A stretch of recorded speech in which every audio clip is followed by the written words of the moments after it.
Hey everyone! Today we're exploring another chilling and disturbing case. If you'd like to support the channel, don't forget to hit that subscribe button and stay engaged. It really means a lot. I truly appreciate it. Now, take a deep breath and let's dive in. In every school, there's that one teacher everyone seems to adore. The one who listens, who laughs at your jokes, who stays late to help with essays. At Woodlawn High, that teacher was Mr. Hartwell. But when 16-year-old Jamie Reynolds vanished without a trace, all eyes turned to a man they once trusted the most. Jamie Reynolds was bright, ambitious, and deeply shy, a scholarship student with dreams of becoming a writer. On March 3rd, 2019, she left her creative writing club meeting at school around 5:30 p.m. Security cameras captured her walking down the hallway, and then nothing. No one saw her leave the building. No one reported seeing her on the road. By 8 p.m., her mother had already filed a missing person report. Police interview clip. Her phone was off. No texts, no social media. It was like she evaporated. The school community rallied, handing out flyers, organizing search parties. And at the center of it all, her English teacher, Mr. David Hartwell. He was crying on camera, praying with Jamie's mom, saying things like, "She was like a daughter to me." But no one knew he wasn't just mourning. He was hiding something. David Hartwell, 43, was the model educator, married, 2 kids, led Bible study on Thursdays. His classes had a wait list. Parents adored him. But when detectives pulled Jamie's locker contents, they found a stack of poems. One poem stood out. He speaks a metaphor slash and touches me like 1-2. Detective voice. It read like a diary. Not fiction. Suddenly, every little thing came under scrutiny. Why did Hartwell text her so often, outside school hours? Why did he write her college recommendation from his personal email? Why was she visiting his class during lunch, alone, when they subpoenaed his devices? The truth cut like a blade. Hartwell had a secret email. Hundreds of messages to Jamie. Some flirty, some obsessive, some explicit. Behind the sermons and Shakespeare, David Hartwell was spiraling. He was in a collapsing marriage, drowning in debt, and, according to Google searches found on his laptop, researching how to create a new identity, student-teacher love laws by state, and how long before a body is found in forest soil. Investigators traced his car, GPS, the night Jamie disappeared. It pinged near an abandoned cabin 14 miles from the school where his late uncle once lived. It was locked, decayed, forgotten, but inside, detectives found something. A scarf, a school notebook, and duct tape. DNA testing confirmed the scarf had Jamie's blood on it. Hartwell was arrested on suspicion of abduction. But here's the twist. Jamie's body was never found. Even with the evidence, people refused to believe it. Former students launched a Free Mr. H campaign online. A local pastor called it a witch hunt. Parents wept at school board meetings, begging the district to stop the smear.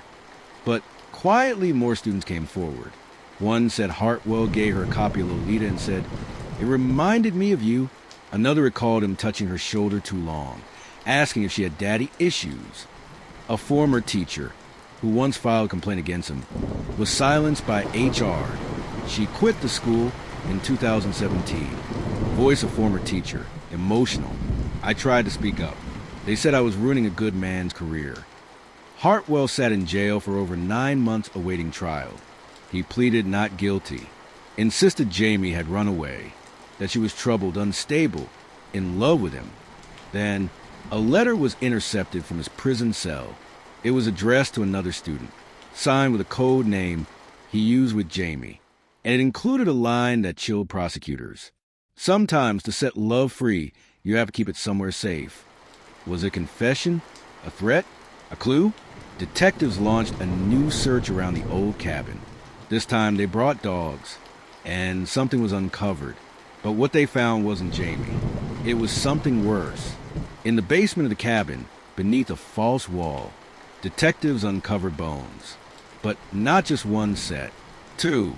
One of them dated back over a decade. And suddenly, the question wasn't just, where is Jamie? But, How many secrets did Mr. Hartwell really bury? Narrator tense low. When Jamie Reynolds vanished, the world focused on her teacher, David Hartwell, the charming mentor, the devout man, the predator in plain sight. But now, police have uncovered 2 sets of bones near his remote cabin, and one doesn't belong to Jamie. It belongs to someone no one even realized was gone. The bones were buried under a concrete slab beneath what used to be a root cellar.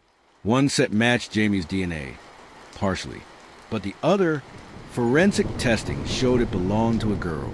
Teenage, Caucasian, estimated time of death, between 2008 and 2010. No ID, no match in missing persons.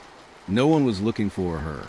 Yet, tucked in the debris, officers found a cracked Motorola flip phone, and on it, a single grainy photo. A girl, freckles, braces, and a Woodlawn High t-shirt. Detectives began combing through Woodlawn's old records, yearbooks, student logs, disciplinary files, and buried in the 2009 files, they found her. Name, Melissa Cartwright. Grade, 10. Clubs, drama, poetry society, peer mentorship. Last seen, May 2009. Final report, transferred schools. Or so it was written. But there was no transfer request. No transcript sent. Her parents? Divorced. Father out of state. Mother, deceased. Melissa was in the system's blind spot.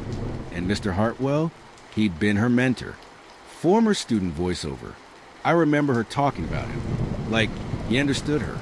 She said he got her poetry like no one else did. Now 2 students, 10 years apart, connected by one man. Both quiet, both gifted, both vanished.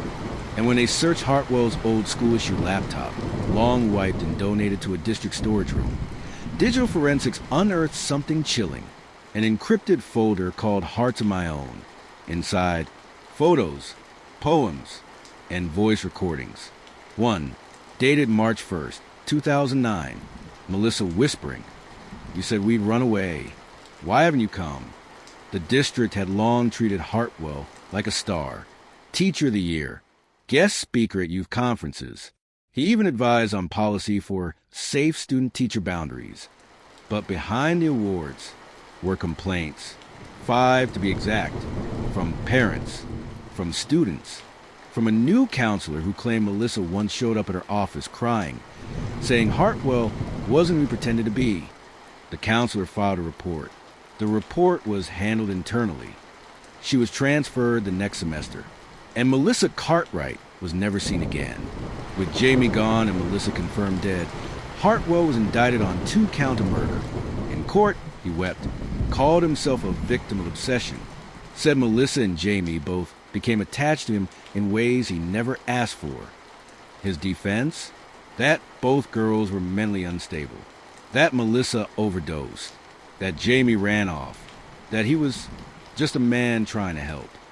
But prosecutors had his emails, his deleted photos, and a recording from a student he once threatened for asking too many questions. Excerpt distorted. "I'll end you before I let you ruin my life. You understand?" As the trial neared its conclusion, a surprise witness stepped forward, a former student, male, now 24.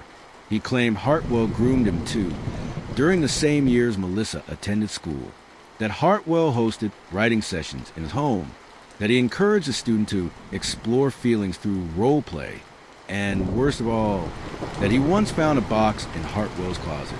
Inside were girls' hair clips, notes, ID cards. One of them belonged to someone no one had mentioned yet, a girl named Erin Foster. She vanished in 2005, and no one ever tied it to Hartwell. Until now, the courtroom gasped. Another name, another girl, another secret Hartwell kept.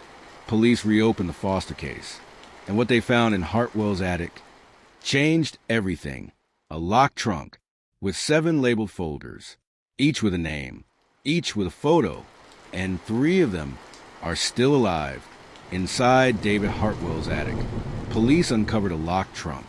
Inside the trunk, 7 manila folders, 7 names, 7 faces, 4 known victims, but three were still alive, and what they remembered was worse than anyone imagined. The first folder, L. Parkins, 2011. The second, T. Delgado, 2014. The third, E. Saunders, 2017. Each had photos, handwritten notes, copies of emails, and something even more disturbing, psychological profiles, written in Hartwell's handwriting. Trusts easily, responds to praise. Parental neglect present, seeks approval. Defensive, may resist if pushed too far. The folders read like a predator's manual, and when police contacted the girls, now grown women, their stories came tumbling out. Lauren Parkins, now 25, said Hartwell used her family's divorce to get close. He stayed after class, read her diary, called her his muse. When she told a friend, the friend didn't believe her. She transferred schools mid-year. Taylor Delgado recalled something chilling. She was 14. Hartwell had praised her writing and invited her to a special summer mentorship. But the sessions never happened on campus. They happened in his garage. She remembered him saying, "People will never understand what we have, so we don't tell them." It never became physical, but the emotional manipulation left scars. Erin Saunders broke down in her interview. She'd once tried to report Hartwell. Her counselor told her to pray about it. She never spoke up again. Until now. Erin, tearful to camera, "I thought I imagined it. He made me question myself every day.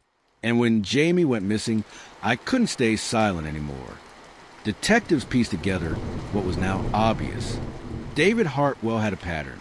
He targeted emotionally vulnerable students, groomed them under the guise of mentorship, kept records, watched them, and when they got too close or too distant, they disappeared. Inside the trunk was also a red leather-bound notebook, dozens of pages, color-coded tabs, risk level high, obedience fading, exit strategy required. Under Jamie's name, a final entry, "If she tells her mom I'm done, might need to end this permanently." Jamie's mother, Dana Reynolds, took the stand on day 9 of the trial. She described the man who once ate dinner at their home, the man who called Jamie exceptional, the man she trusted. She read aloud a letter found in Jamie's journal. "If anything happens to me, don't believe him. He acts like he loves God, but he thinks he is God." The courtroom was silent, except for Hartwell, who shook his head and smiled. He wasn't afraid, because he knew something no one else did. A secret that hadn't yet come to light, a name not yet revealed, a girl who was in the folders. In a final sweep of Hartwell's digital files, forensic experts found a corrupted audio log. It took days to recover, but when they played it, a girl's voice, terrified, "Please let me go. I won't tell anyone. I swear, you don't have to hurt me." Then Hartwell's voice, calm, cold, calculated, "You already did." The date stamp, just 3 weeks before Jamie disappeared. The girl's name, unconfirmed, unmatched, but in the background, the school bell, and a whispered name, Grace. Who is Grace? Why isn't she on any list? And more importantly, is she still alive? For weeks, investigators combed every record, enrollment logs, counseling notes, transfer slips. No Grace matching the voice, timeline, or description existed in Woodlawn High's official files. But then, one retired janitor remembered something. A soft-spoken girl, sat alone at lunch. She wasn't in classes. She only showed up after school. He'd once seen her in Mr. Hartwell's car. Janitor's voice. She said she was homeschooled. Mr. Hartwell told me he was tutoring her privately. Police obtained Hartwell's financial records, hidden in a cash-only transaction file. They found consistent grocery and pharmacy purchases, delivered to a P.O. box. That box was registered to a fake name, but security footage linked it to a cabin caretaker. The same cabin where Jamie's scarf was found. The same cabin where Melissa's bones were buried. Behind it, authorities discovered a second, smaller structure, sealed off with plywood and barbed wire. Inside, a mattress, a bucket, a lantern, a chain bolt on the door, and scratched into the wall was a single word: Grace. DNA testing confirmed hair strands on the pillow. It matched no one in the system, but it matched something else. A sample taken from a hospital intake form in 2018. A girl treated for a broken wrist. Name: Grace N. No last name. Signed out by David Hartwell. Grace had no birth certificate, no school records, no registered guardians. But in Hartwell's trunk was a photo. Grace, age 12, in a yellow dress, standing outside a church. The back read, adopted 2015. Mine now. One theory emerged. Hartwell took her in after her parents' death or disappearance. Or perhaps they never existed. The deeper they dug, the more disturbing it became. Local social services had no file, but one caseworker remembered a man coming in to ask about adopting an abandoned girl after a fire in 2014. He gave the name Daniel Harper, an alias, and the girl's name, Grace. Then, out of nowhere, came a tip. A woman called from a halfway house in Idaho. She claimed to have seen Grace, a girl who came in 2 months ago under the name Riley. Frightened, paranoid, and carrying a worn journal. Police arrived within 48 hours. The girl was gone, but the journal was left behind. Inside were pages of fragmented memories, drawings, and one chilling entry. He said if I talked, I'd end up like Jamie. I miss Melissa. She was kind. He has more girls. In other schools. More girls? Other schools? Could Hartwell have operated beyond Woodlawn? The puzzle of Grace was only the beginning. Her diary cracked open a horrifying possibility. That David Hartwell was part of something much bigger. Another cabin, another school, another girl gone. Everyone thought David Hartwell was a lone predator, a twisted man hiding behind his books, his Bible, and his smile. But then Grace's journal revealed a horrifying truth. He wasn't alone. He was part of something bigger, a network. Inside Grace's journal was a drawing, a triangle of buildings marked with symbols. At the bottom, a date, March 22nd, 2023, and the words, next drop. To the untrained eye, it looked like nonsense, but a behavioral analyst noticed something strange. Each symbol matched the architecture of 3 real schools, each located in different states, each with an unusual pattern. Missing girls, transfer cover-ups, and a teacher who left suddenly after the incident. One school, Springvale Academy in Oregon, reported a girl named Eliza Moore missing in 2023. She was 13. No public alert was ever issued. The school claimed she moved back with family, but her family says they never saw her again. Journalists dug deeper. Across 5 states, they discovered 7 girls between the ages of 12 and 16 who vanished under vague or inconsistent circumstances, all attending elite private schools or religious academies. All the schools had guest educators or consultants, and in 2 cases, David Hartwell's name appeared, not as a teacher, but as a lead evaluator for a private tutoring service called Bright Futures Mentorship Program, a shell organization. No phone number, no address, but its digital footprint led somewhere shocking. A rental property in Arkansas. Investigators raided the property. What they found was straight out of a nightmare. The house was empty, but the basement was soundproofed. The walls were padded, and the floor had anchor points. They found 7 identical uniforms, a burned journal, and a wall filled with Polaroids. Some photos had names scratched out. Others showed terrified girls staring into lens, holding signs with handwritten dates. The most recent, March 20th, 2023, 2 days before Grace's journal entry. A tip came in days after the raid, from a girl in a Kansas group home. She watched the news, saw Grace's drawing on screen, and said, "That's where I was." Her name was Kira Dunn, age 16, reported as a runaway 6 months ago. She told authorities she was picked up at a bus station by a tutor from Bright Futures. said she was promised a scholarship interview. Woke up in a dark room. Kira's voice recording. They made us call him Father. But he wasn't the only one. There were others, men and women. They moved us around. We had numbers, not names. Narrator, her number? Number 6. But she remembered number 7. A girl named Jamie Reynolds. The girl we thought was dead, now possibly alive, and part of something far darker than we ever imagined. If she is number 7, then who is number 8? And why are the others still missing? The FBI launched a nationwide manhunt, using Grace's journal, Kira's story, and the Polaroids as a roadmap. They traced the Bright Futures network to 3 suspected safe houses, one in Tennessee, one in Nevada, and one deep in the Louisiana bayou. Narrator, the Tennessee location was already abandoned. In Nevada, they found 2 girls, malnourished, terrified. Both confirmed they'd been moved 4 times in 2 years. One of them had a scar. Kira recognized in a Polaroid. The girls had a name for the system, the farm, and they said the father, David Hartwell, was just a feeder, someone who recruited, who broke them in. The real leader? They only knew her as Mother Evelyn. Mother Evelyn wasn't in any school database, but her face appeared in a surveillance photo outside the Arkansas house, taken just days before the raid. She was a former counselor, disbarred quietly after a scandal in 2011. She then founded Bright Futures under an alias.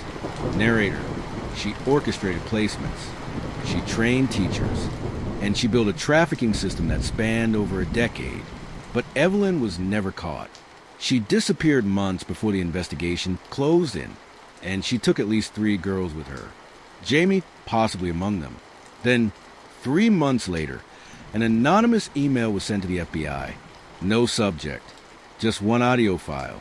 In it, a girl whispered, "My name is Jamie Reynolds. I'm alive, but I don't know where I am. Tell my mom I didn't forget her." Authorities traced the IP, but it bounced off multiple proxies. Still, there was hope. Her voice, clear, pleading, alive. The case of David Hartwell led to the shutdown of Bright Futures. 4 arrests, 8 girls rescued. But Jamie Reynolds was never found. Melissa Cartwright's remains were buried with dignity. Grace's journal now sits in an evidence vault, its cover worn, its pages stained. Kira is in therapy to try to rebuild her life. So are the others. But every year on the date Jamie vanished, Dana Reynolds still lights a candle, still waits, still listens for her daughter's voice. And sometimes she swears she hears it. We trusted the teacher, but missed the signs. We thought this was one monster, but it was a system, a network, and some of its shadows still haven't been brought to light. Jamie Reynolds remains missing. If you have any information, contact 1-800-MISSING or visit www.namus.gov. What are your thoughts on this case? Share your thoughts in the comments below. And don't forget to subscribe to the channel to stay updated with more stories, where each case isn't just about crime, but also offers a lesson for life.